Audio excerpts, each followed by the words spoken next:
Hello everyone. तो कैसे हैं आप सब। तो स्वागत है आप सभी का आपके अपने YouTube चैनल बायोलॉजी अड्डा में। तो दोस्तों यहाँ पे हम एक बात करेंगे, एक बहुत ही महत्वपूर्ण टॉपिक जो कि है श्वसन। हाँ दोस्तों, ये श्वसन का हम लोग पार्ट 1 देखेंगे और श्वसन को हम लोग इंग्लिश में रेस्पिरेशन के नाम से जानते हैं। तो दोस्तों श्वसन से संबंधित जो हमारी प्रैक्टिस पेपर आएगी, प्रैक्टिस क्वेश्चन आएंगे, इसके दो हिस्से आएंगे।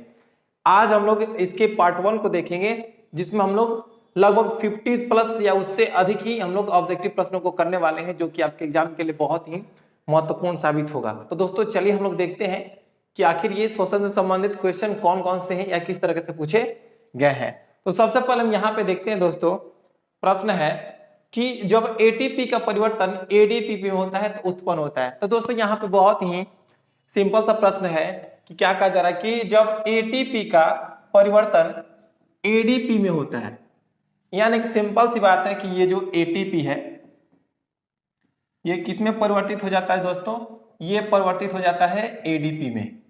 किसमें? एटीपी एडीपी में। ठीक है, तो क्या होता है तब क्या उत्पन्न होता है, ये बात पूछा जा रहा है।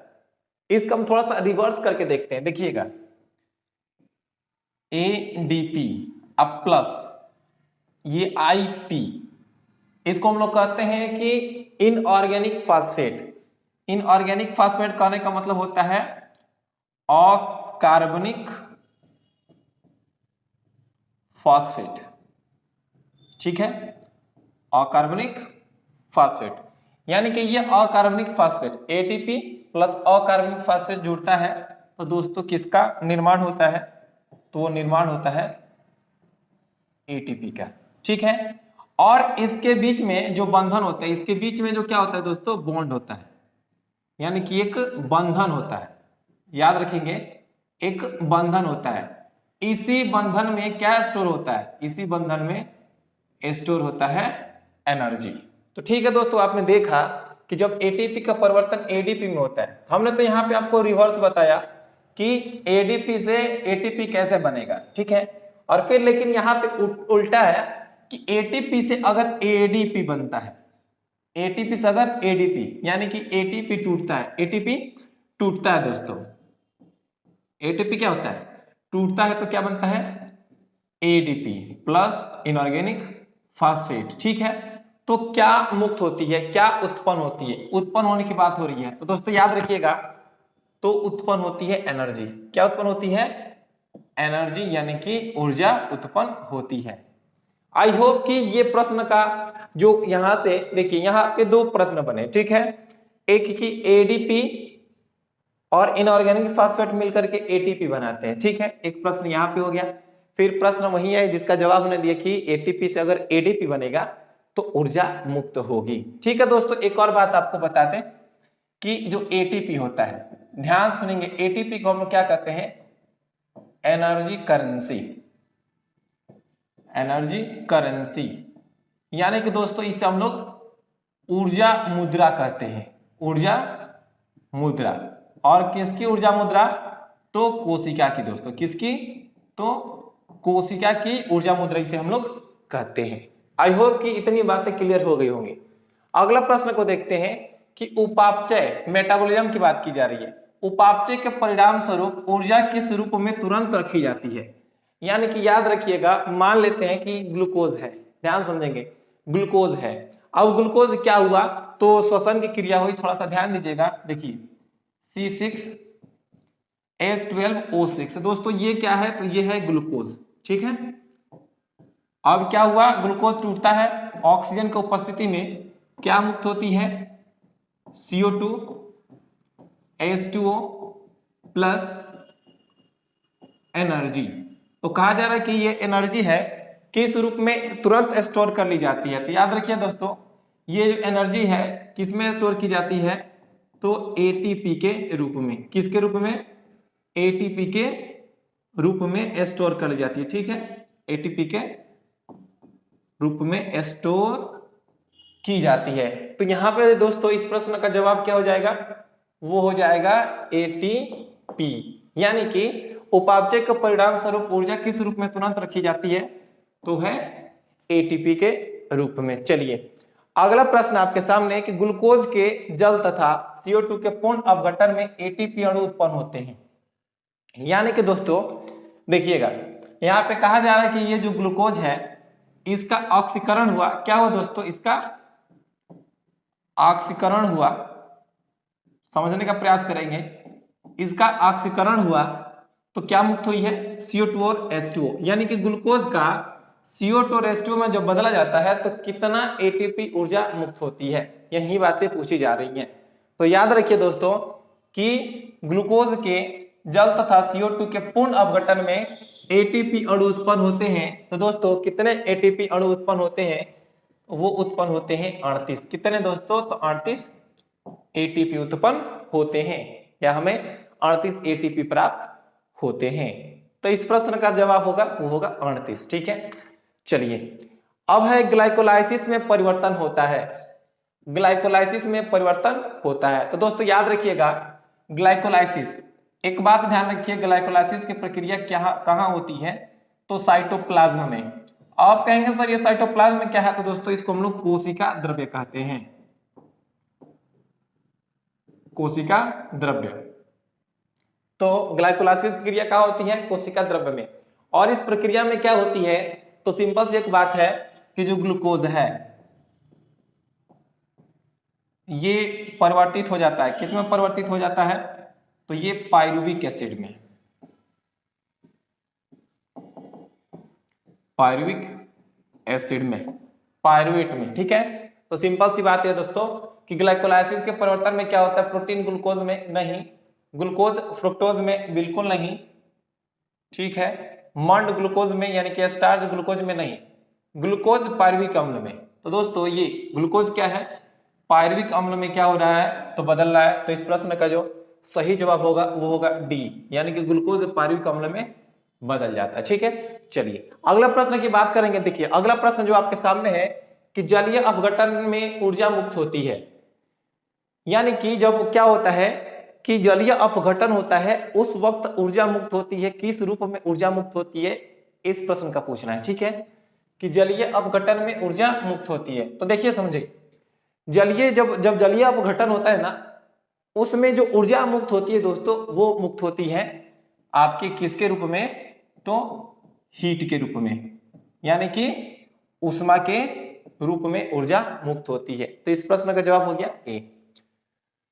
कार्बनिक यौगिकों के विखंडन से ऊर्जा उत्पाद के लिए होता है, ध्यान समझिए, कार्बनिक यौगिकों के विखंडन से ऊर्जा उत्पाद के लिए, मतलब ऊर्जा उत्पन्न के लिए कौन सी क्रिया होती है, तो दोस्तों याद रखिएगा वो प्रक्रिया होती है अपचय की। कौन सी प्रक्रिया, अपचय की होती है। ठीक है, रिडक्शन की होती है। ठीक, अगले प्रश्न की ओर पहुंचते हैं। अगला प्रश्न है कि सबसे पहले किस प्रकार का श्वसन विकसित हुआ था। सबसे पहले यानी कि इस ब्रह्मांड में, या कहे दोस्तों इस जीव जगत में, इस संसार में, या इस पृथ्वी पर सबसे पहले किस प्रकार की श्वसन उत्पन्न हुई थी। तो याद रखिए दोस्तों सबसे पहले जो उत्पन्न हुई थी वो उत्पन्न हुई थी एनएरोबिक, यानी कि अवायवीय, अवायवीय, यानी कि इसे हम लोग कहते हैं एनएरोबिक, एरोबिक। तो सबसे पहले जो मुक्त हुआ दोस्तों वो क्या मुक्त हुआ था, तो एनएरोबिक मुक्त हुआ था। ठीक है, चलिए तो इस प्रश्न का जवाब हो जाएगा बी। अगला प्रश्न है कि एक सामान्य मनुष्य 1 मिनट में कितनी बार सांस लेता है। देखिए एक जो जनरल पर्सन है, एक वयस्क व्यक्ति है, वो सामान्यतः 1 मिनट में कितनी बार सांस लेता है दोस्तों, वो सांस लेता है 12 से 18 बार। ठीक है, तो यहाँ पे इस प्रश्न का सही जवाब क्या हो जाएगा, 12 से 18। ठीक है, चलिए अगला है कि हाइबरनेशन के समय मेढक श्वसन करता है। याद रखिए दोस्तों यहाँ पे एक बात को समझिए, हाइबरनेशन, हाइबरनेशन का मतलब क्या होता है। हाइबरनेशन को हम लोग हिंदी में कहते हैं शीत निष्क्रियता, निष्क्रियता। ठीक है,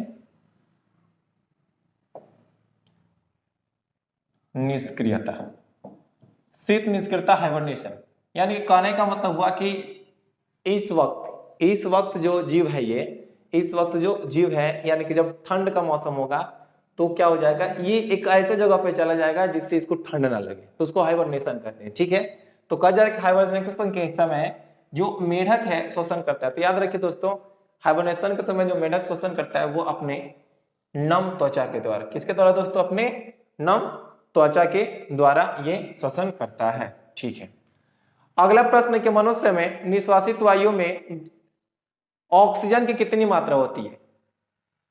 हाँ दोस्तों, ये क्वेश्चन एकदम तगड़ी क्वेश्चन है, थोड़ा समझने वाली क्वेश्चन है। चलिए एक बात ध्यान दीजिए, ठीक है, ओके, समझने का प्रयास कीजिएगा। अब यहां पे क्या हुआ, ये तो हमारा नाक हो गया, ठीक है। अब वो जो वायुमंडल है दोस्तों, वायुमंडल, अब ये जो वायुमंडल है इसमें आपके क्या होते हैं, 78% क्या होते हैं, नाइट्रोजन होते हैं, ठीक है। 21% क्या होते हैं, ऑक्सीजन होते हैं। 0.03% क्या होता है, CO2 होता है। और ये लेस देन 1% में अदर गैसेज होती हैं, ठीक है, लेस देन 1% में अदर गैसेज होती हैं, ठीक है। अब यहाँ पे एक बात आ रही है कि हमने सांस लिया, तो देखिए दोस्तों, जब हम सांस लेंगे ना तो हमारे नाक के द्वारा हमारे अंदर आपके N2 भी जाएगा, CO2 भी जाएगा, O2 भी जाएगा, यानी कि ये तीनों गैसें जाएंगी, ठीक है। तीनों गैसें हमारे अंदर प्रवेश करेंगी। एक बात ध्यान रखेंगे, अब ऐसा आपको बिल्कुल नहीं समझना है कि जब हम सांस लेते हैं तो केवल हमारे अंदर ऑक्सीजन ही जाता है दोस्तों, ठीक है। तो ऐसी कोई बात नहीं है, जब हम सांस लेते हैं तो हमारे फेफड़े तक सभी गैसें जाती हैं, ठीक है। लेकिन यहाँ पे प्रश्न पूछी जा रही है कि हमने तो सांस ले लिया, ठीक है, जब सांस छोड़ते हैं तो उस वक्त ऑक्सीजन की मात्रा कितनी होती है। तो याद रखिएगा दोस्तों, और कितना हम लोग ऑक्सीजन लिए हैं, 21%। कितना लिए हैं जी, हमने 21% ऑक्सीजन को लिया है। अब छोड़ेंगे कितना, तो याद रखिएगा, हम जो ऑक्सीजन की मात्रा को क्या कर देते हैं, छोड़ते हैं, वो होता है लगभग 16%। कितना, 16%, ठीक है। और कार्बन डाइऑक्साइड कितना प्रतिशत, तो 3.6% क्या होता है, CO2 होता है, ओके। चलिए, तो यहां पे मनुष्य में निश्वासित वायु में O2 की कितनी मात्रा हो गई, कितनी मात्रा हो गई जी, वो हो गई 60%। आई होप कि ये प्रश्न आपको समझ में आ गई होगी, क्लियर। चलिए अगले प्रश्न की ओर बढ़ते हैं, और अगला प्रश्न आपके सामने है, निम्नलिखित में कौन सा जंतु श्वसन, देखिए जंतु कौन सा जंतु श्वसन तो करता है, परंतु उसमें श्वसन अंग नहीं होते। उसमें श्वसन की क्रिया तो होती है, लेकिन उसके लिए उसमें श्वसन अंग नहीं होते हैं, ठीक है। तो किसके द्वारा श्वसन करता है, तो समझिए, देखिए कॉकरोच है, यहाँ पे मेढक है, केंचुआ है। तो मेढक और टेडपोल लार्वा, देखिए कॉकरोच में तो ट्रेकिया होता है, ये श्वसन अंग है इसका। कॉकरोच में क्या होता है, ट्रेकिया होता है, ठीक है। मेढक में क्या होता है, तो मेढक में स्किन के द्वारा भी होता है, गिल्स के द्वारा भी होता है, और लंग्स के द्वारा भी होता है, तीनों होता है। लेकिन जो केंचुआ आता दोस्तों, इसमें किसके द्वारा, तो स्किन के द्वारा। और स्किन क्या है, तो it is not respiratory organ,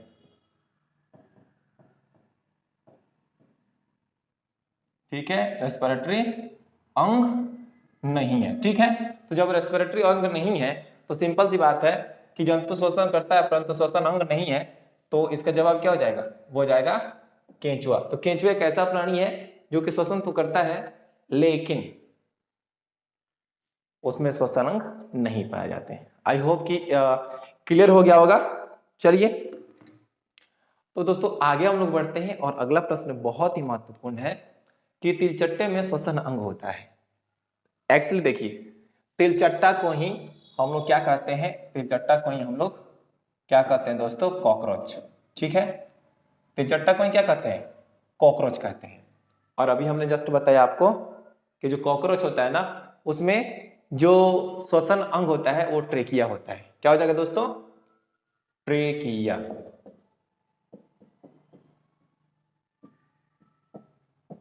trachea, ठीक है। इस प्रश्न का जवाब सी होगा।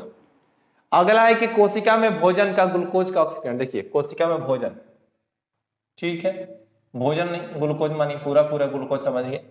तो कह रहे कि कोशिका के अंदर ग्लूकोज का ऑक्सीकरण कहाँ होता है, ग्लूकोज का ऑक्सीकरण कहाँ होता है कोशिका के अंदर। जवाब इसमें देखिएगा, कोशिका द्रव्य में, माइटोकॉन्ड्रिया में, ग्रेना में, राइबोसोम में। देखिए अब यहाँ पे अब बोलेंगे सर ये कोशिका द्रव्य कि माइटोकॉन्ड्रिया, ठीक है। तो कंप्लीट रूप से जानिए कि कोशिका में ग्लूकोज का जो ऑक्सीडेशन होता है, ऑक्सीकरण होता है, पूर्ण ऑक्सीकरण होता है, वो होता है माइटोकॉन्ड्रिया के अंदर।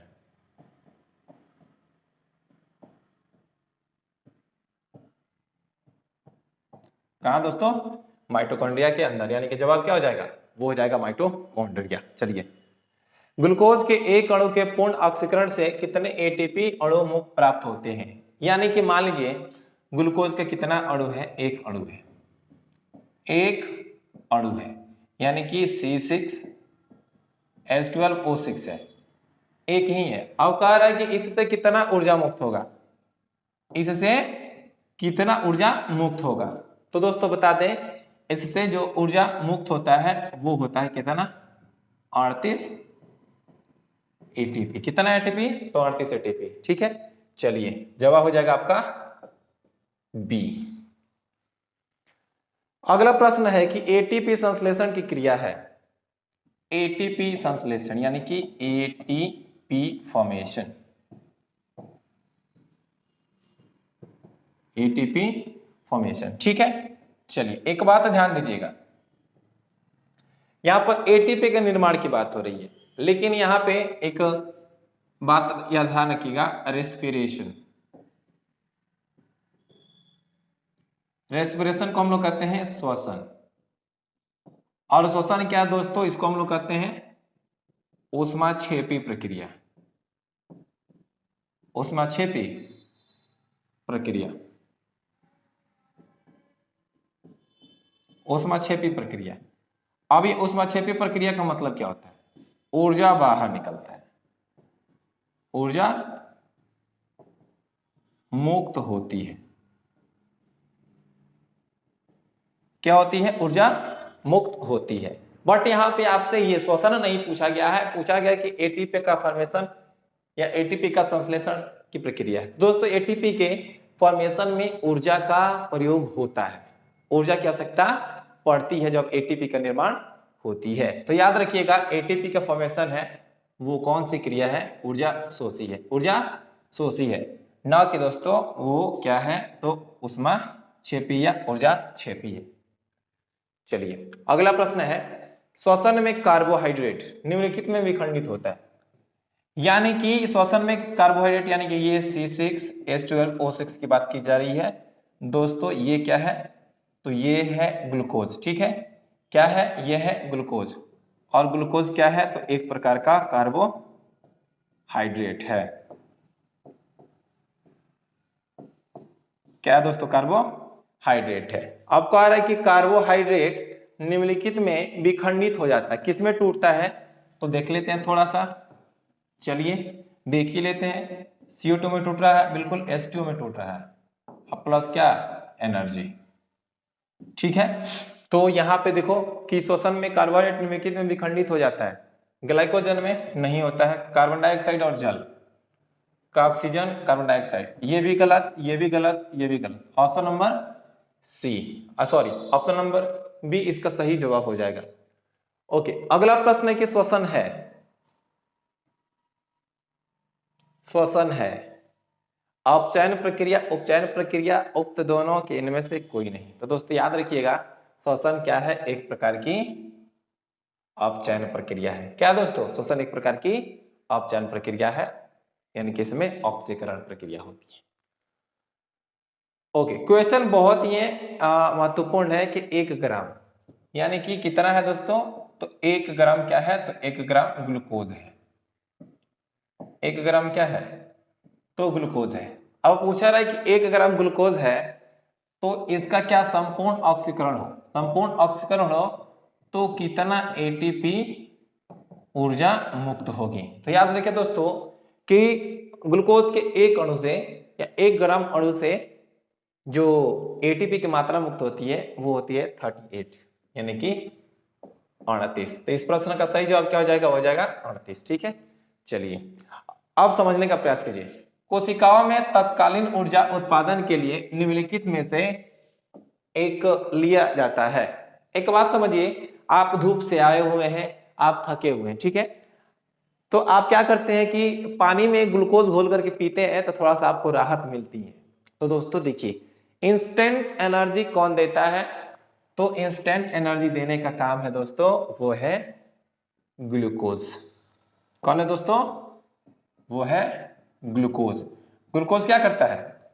इंस्टेंट एनर्जी देता है। जैसे कि हम ग्लूकोन डी पीते हैं ना, ग्लूकोन डी घोरे, गटक लिए, यानी कि यहाँ पे हमको इंस्टेंट मतलब कि उसी क्षण हमको ऊर्जा की प्राप्ति हो जाती है। ठीक है, तो वही प्रश्न पूछा गया है कि कोशिकाओं में तत्कालीन ऊर्जा उत्पादन के लिए निम्नलिखित में से किसे लिया जाएगा? तो क्या लेंगे दोस्तों? हम लेंगे ग्लूकोज। चलिए अगले प्रश्न की ओर पढ़ते हैं। मछली निम्नलिखित की सहायता से सांस लेती है। तो सबसे पहले एक बात ये जानिए कि मछली क्या है दोस्तों। तो यहां पर ये जो मछली है, मछली है दोस्तों, मछली क्या है? तो मछली एक जलीय जीव है। ठीक है, जलीय जीव है। ओके, और एक बात ध्यान से रखिएगा, जितने भी जलीय जीव होते हैं अधिकांशतः यानी कि मैक्सिमम में क्या पाया जाता है? तो गिल्स पाया जाता है। क्या पाया जाता है दोस्तों? गिल्स, यानी कि गल्फड़। गल्फड़ जिसके द्वारा क्या करते हैं, ये जल में घुलित ऑक्सीजन को अवशोषित कर लेते हैं। गल्फड़ के द्वारा जल में घुलित ऑक्सीजन को अवशोषित कर लेते हैं। जैसे देखिए ना, आप कभी जाइएगा ना जहां पर मछली बेचा जाता है, वहां पर देखिएगा जब मछली को काटता है ना, तो देखिएगा उसका ये जो जबड़ा नहीं, वो जो गल्फड़ काटता है ना, उसमें देखिएगा लाल लाल करके ऐसे होते हैं। देखिएगा उसमें ऐसे होते हैं। ठीक है, मान लेते ऐसे होते हैं, उसमें ऐसे ऐसे होते हैं। आप देखिएगा ऐसे ऐसे होते हैं। तो वहां पे देखिएगा वो होता है ना, एक्चुअली उसी के द्वारा क्या करते हैं कि जल में जो घुला हुआ ऑक्सीजन है उसको आसानी से ग्रहण कर लेते हैं। ठीक है, तो याद रखिएगा कि मछली निम्नलिखित में से किसके सहायता से सांस लेती है?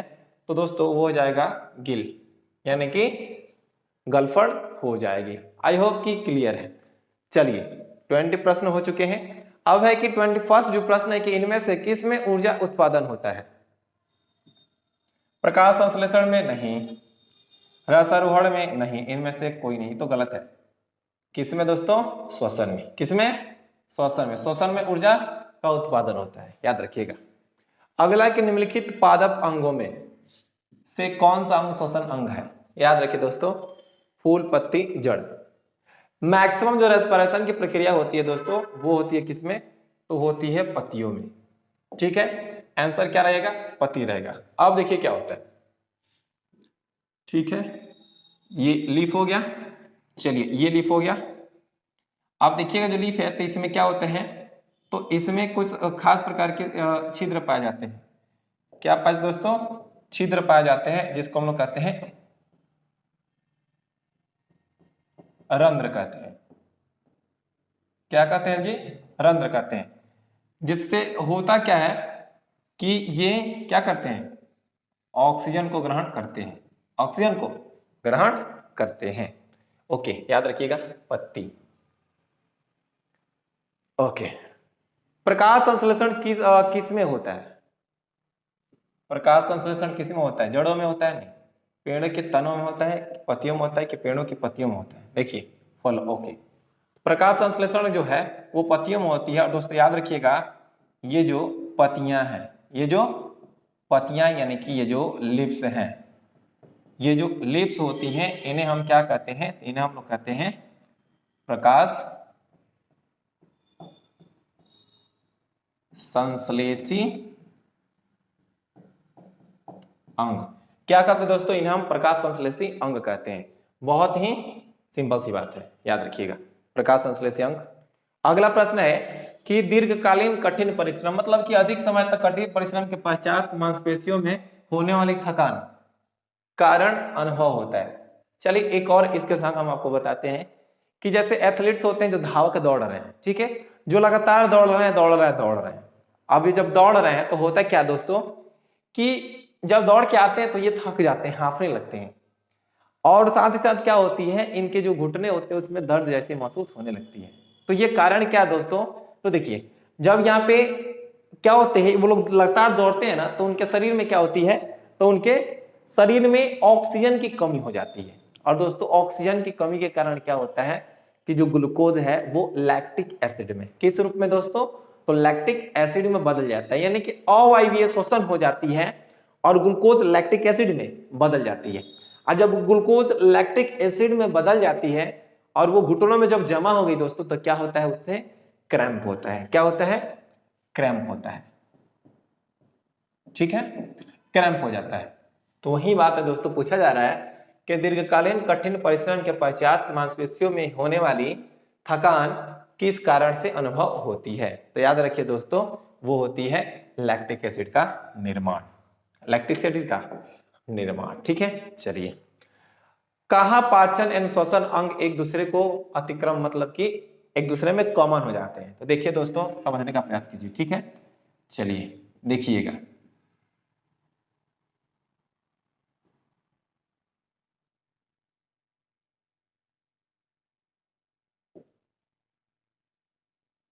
ये व्यक्ति है, ठीक है, ओके, ये इसका मुख गुहा, मुख गुहा। अब यहां पे क्या है, तो देखिए यहां से एक नली गई है, ठीक है, फिर देखिएगा, फिर यहां से एक नली गई है, दो नलियां ओपन हुई हैं। एक नली को हम लोग कहते हैं श्वास नली, ठीक है, श्वास नली। और एक जो नली है जिसको हम लोग कहते हैं दोस्तों भोजन नली, ठीक है, क्या कहते हैं, भोजन नली। और ये पूछा जा रहा है आपसे कि श्वसन, यही पाचन और श्वसन अंग, ठीक है, ये मान लेते ये श्वसन अंग हो गया, ये भोजन नली पाचन अंग हो गया, ये दोनों एक दूसरे में इंटरसेप्ट यानी कि ये अतिक्रम कब कहाँ करते हैं। याद रखिए दोस्तों, एक जगह होता है जिसको हम लोग कहते हैं ग्रसनी, जैसे इंग्लिश में हम फेरिंग्स कहते हैं, ठीक है, तो वो जगह होता है ग्रसनी, जहां पर भोजन नली और श्वास नली दोनों ओपन होते हैं। चलिए ऑप्शन की ओर बढ़ते हैं, स्वर यंत्र नहीं, श्वास नली नहीं, ग्रसनी, हाँ जी बिल्कुल, ठीक है, ग्रसनी जगह है जहां पे क्या होते हैं, भोजन नली और श्वास नली दोनों ओपन हो जाते हैं। चलिए अगला प्रश्न है कि फेफड़ों की कुल वायु क्षमता, यानी कि total lung capacity, TLC, total lung capacity, यानी कि एक परफेक्ट इनहेलेशन, यानी कि जब हम सांस लेते हैं तो हमारे फेफड़े में कितनी हवा भर सकती है, जिसको हम कहते हैं टोटल लंग कैपेसिटी। याद रखिए दोस्तों, वो है 6 से 8 लीटर, 6 से 8 लीटर हवा हम अपने लंग्स में भर सकते हैं। अगला प्रश्न है कि संपूर्ण नहीं, मानव शरीर के किस अंग में रुधिर ऑक्सीजन युक्त होता है, मतलब कि ब्लड है, देखिए ब्लड है, उसमें क्या जुड़ता है, ऑक्सीजन का जुड़ा होता है। कौन सा अंग है कि ब्लड में ऑक्सीजन का जुड़ा होता है, बाएं आलिंद में नहीं, दाएं आलिंद में, फुफ्फुस धमनी, फेफड़ा। चलिए दोस्तों याद रखिएगा, फेफड़ा यानी कि लंग्स। अब लंग्स में ये क्या होता है, लंग्स में क्या होता है कि जो ब्लड है उसमें CO2 है और वो CO2 लंग्स में चला जाता है और लंग्स का जो उपस्थित ऑक्सीजन है वो रक्त में चला आता है। सिंपल सी बात है कि ऑक्सीजन कहाँ मिक्स होते हैं, तो हमारे फेफड़ों में ही रक्त में मिश्रित हो जाते हैं, यानी कि ऑक्सीजनेशन होने का कार्य कहाँ होता है, तो फेफड़े में ही होता है। आई होप कि क्लियर है।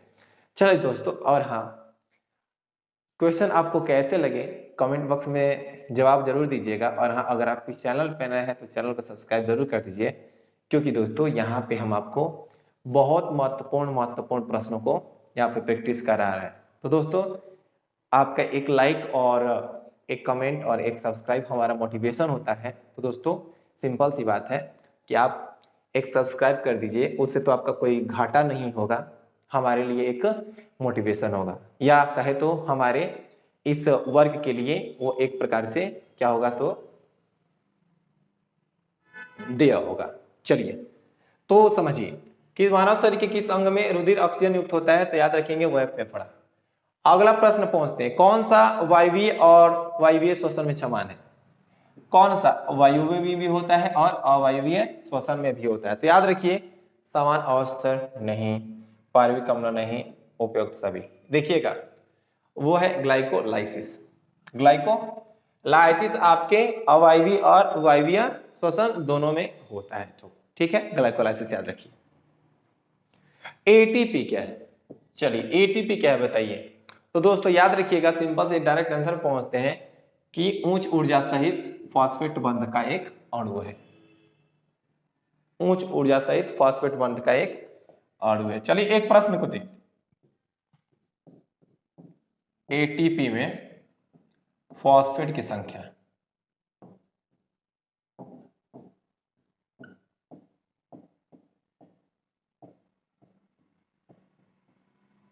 चलिए एटीपी में फॉस्फेट की संख्या कितनी होती है दोस्तों? तो याद रखिएगा, एटीपी में जो फॉस्फेट की संख्या है वो होती है कितनी? तो वो होती है 3 फॉस्फेट होते हैं। क्यों? क्योंकि हम लोग ए, टी और पी कैसे लिखते हैं? एडेनोसाइन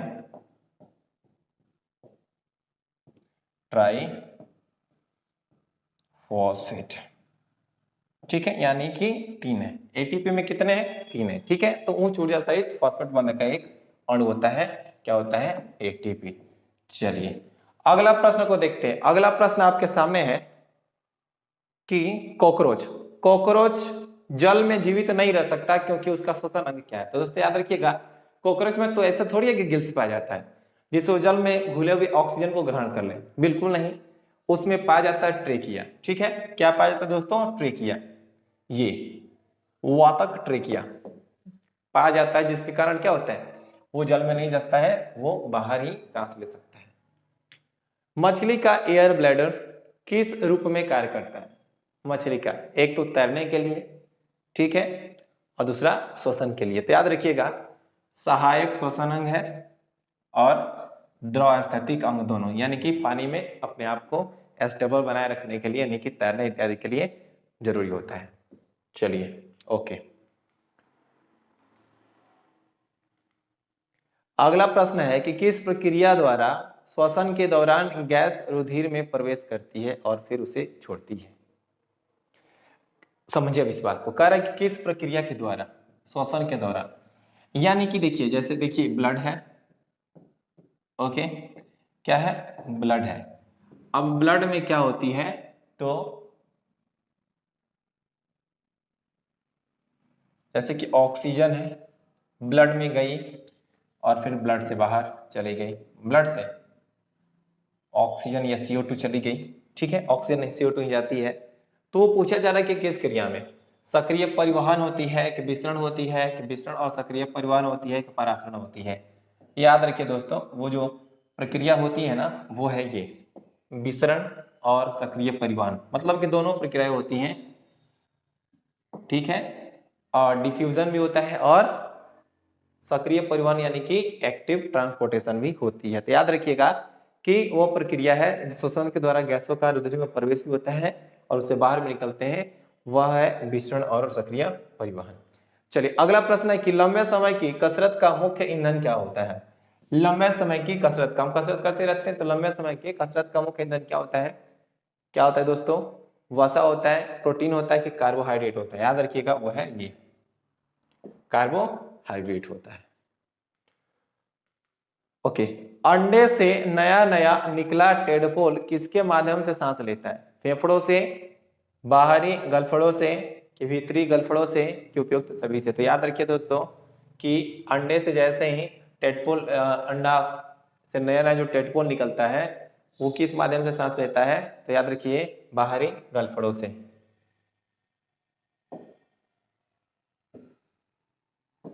किससे? बाहरी गलफड़ों से सांस लेता है। चलिए अगला है कि प्लूरा, प्लूरा, प्लूरा क्या है? एक झिल्ली है, किसका आवरण है? याद रखिएगा, प्लूरा आवरण है हमारे फेफड़ों का, यानी कि फुफ्फुस का फेफड़ा। अगला है कि निम्नलिखित में से एक एंजाइम का श्रवण ईस्ट द्वारा होता है जो किण्वन के लिए उत्तरदायी है? तो याद रखिए दोस्तों, ईस्ट क्या करता है? वो ये जाइमेज, जाइमेज नामक एंजाइम को क्या कर देता है, प्रोड्यूस करता है, जिससे अल्कोहल का निर्माण होती है। चलिए अगला प्रश्न है कि मानव शरीर में कंठ क्या होता है। ये कंठ क्या होता है दोस्तों, तो याद रखिएगा मानव शरीर में जो कंठ होता है वो वॉइस बॉक्स होता है। क्या होता है, वॉइस बॉक्स होता है, वॉइस बॉक्स होता है, जिससे क्या उत्पन्न होता है, तो इससे आवाज उत्पन्न होता है, आवाज उत्पन्न होता है। ठीक है, अब पूछा जाए कि इसमें याद रखिएगा दो वोकल कॉर्ड्स पाए जाते हैं। कितने, दो वोकल कॉर्ड पाए जाते हैं जो कि टकराते हैं और आवाज उत्पन्न होती है। चलिए अगला प्रश्न देखते हैं। वयस्कों में सामान्यतः रूप से दिल के धड़कने की दर क्या होती है। तो दोस्तों याद रखिएगा सिंपल सा 72 से 80 बार, 72 से 80 बार क्या होता है, तो सांस लेते हैं। कितनी बार दोस्तों, 72 से 80 बार, 72 से 80 बार। चलिए अगला है कि मानव श्वसन में क्या छोड़ा जाता है। हम सांस लेते हैं और क्या छोड़ते हैं, गैसों का मिश्रण लेते हैं, कार्बन मोनोऑक्साइड छोड़ते हैं, ऑक्सीजन छोड़ते हैं, कार्बन डाइऑक्साइड। चलिए बताइए। तो दोस्तों याद रखिएगा जनरली कहा जाता है कि हम सांस छोड़ते हैं तो उसमें कौन सी गैस प्रमुखता होती है, ये CO2 होती है। लेकिन अगर हम इस पर भी देखते हैं तो ये भी जो जवाब है गैसों का मिश्रण, ये भी सही हो सकता है, लेकिन मेजर आप याद रखिए वो CO2 होगा। ठीक है, CO2। अगला प्रश्न है गले का फूला वॉइस, फैला हुआ है, ठीक है, जो लड़कों में आवाज बॉक्स बनाने जिम्मेवार होता है, उसको क्या कहते हैं। गर्दन कहते हैं, टेस्टोस्टेरोन कहते हैं। 1 मिनट ध्यान रखिएगा। कह रहे कि गले का एक फूला हुआ हिस्सा है जो लड़कों में आवाज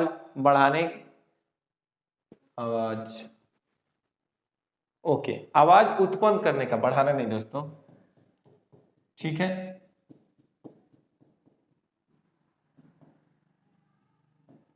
उत्पन्न करने के लिए जिम्मेवार होता है। वैसे तो लड़कों लड़की दोनों में पाया जाता है। वो क्या है दोस्तों, तो याद रखिएगा वो है एडम का सेब कहा जा रहा है, यानी कि एडम्स एप्पल, एडम्स एप्पल है वो। ठीक है, जिसके वॉइस बॉक्स भी कहते हैं इसे, जिससे आवाज उत्पन्न होती है। अगला प्रश्न है कि निम्नलिखित में से छोड़े गए श्वसन में शामिल होता है। हाइड्रोजन शामिल होता है, नहीं। हीलियम शामिल होता है, नहीं। जलवाष्प शामिल होता है, नहीं। नाइट्रोजन होता है।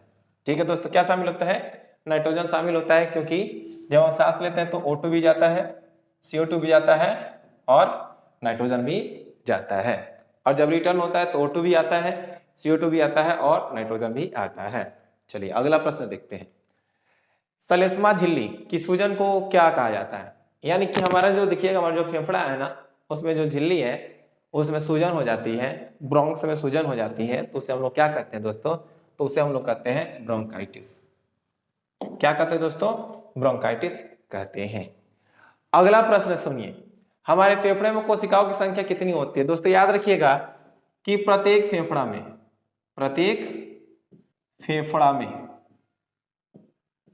कितने कोशिकाएं होती हैं, तो याद रखिए 300 होती हैं।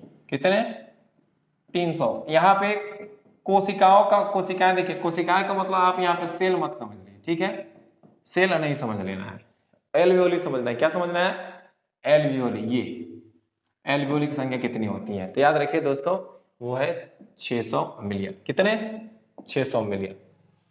कितने हैं, 300 मिलियन प्रति फेफड़े में।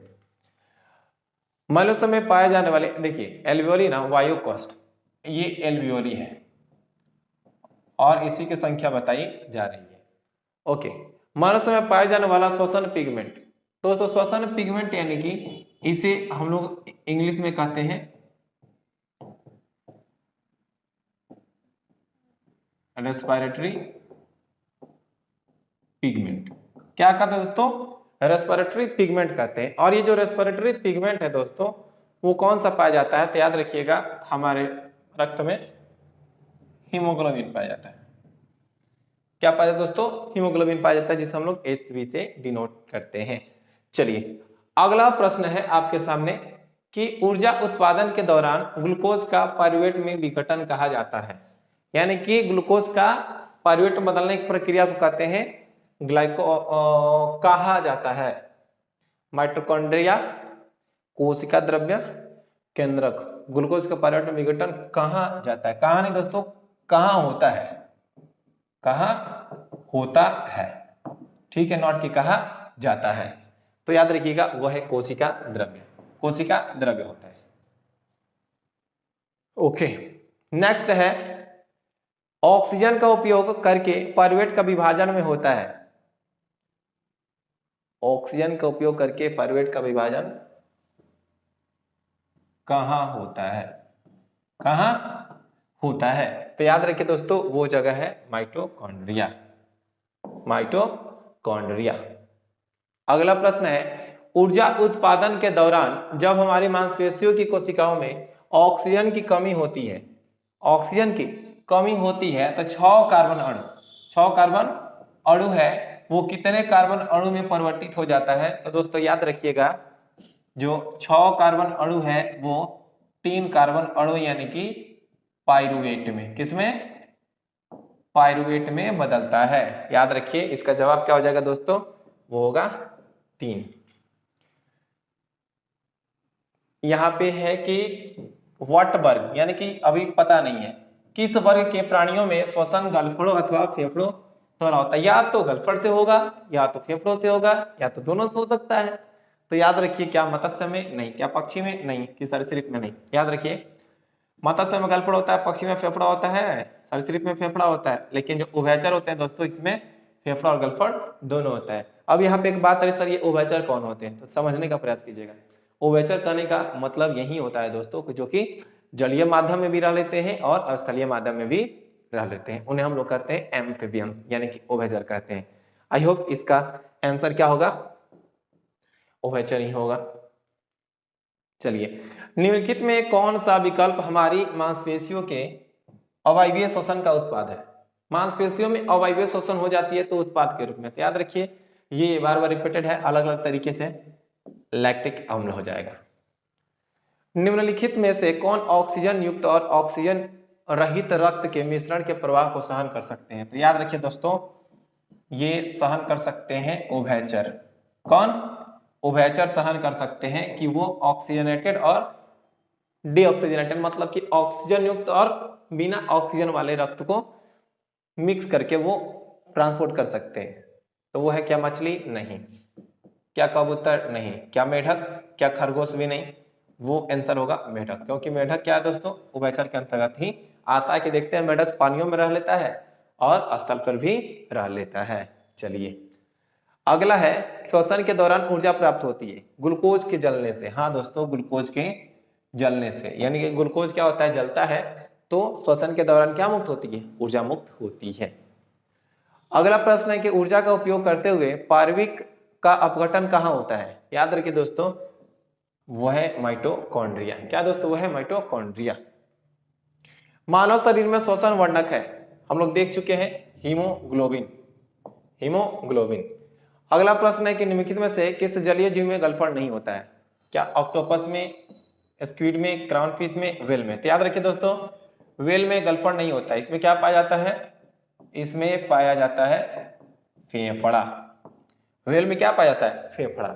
ठीक है दोस्तों, तो थैंक यू ऑल शुरू से अंत तक बने रहने के लिए। और हाँ दोस्तों अगर वीडियो आपको अच्छा लगा हो तो आप इसे शेयर जरूर कर दें। और हाँ दोस्तों अगर आप इस चैनल पर नए हैं तो चैनल को सब्सक्राइब जरूर कर दें। मिलते हैं हम लोग इसके पार्ट नंबर 2 में, तब तक के लिए दोस्तों जय हिंद।